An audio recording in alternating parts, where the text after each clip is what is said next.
Отбасы банктен қалай спецсчет ашамыз? Ол үшін Отбасы банк приложениесіне кіресіздер, мой банк, да?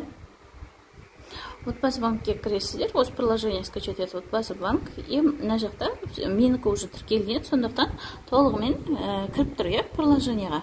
Аты жөні бәрі шығып тұр. Бірақ сіздер тіркелмеген болсаңыздар, иіңізді, телефон номеріңізді, смс код жазып кіресіздер. Сосын главныйға өтем, не главныйдың ішінде мой банк, немесе сіздерде тұрады не открыть новый депозит или счет деп басамыз. Сол кезде мына жерде счет, мысалы депозит ашуға болады, счет для ЕПВ, счет для национальный фонд детям деп тұр. Мына жерде счет для ЕПВ деп басасыздар. Осыдан кейін барып, счет для единой пенсионный выплат дегенге басып, осы жерден әрі қарай ашасыздар. Иындарыңыз жазасыздар, телефон номер жазасыздар, и сіздерге счет ашылатын болады онлайн.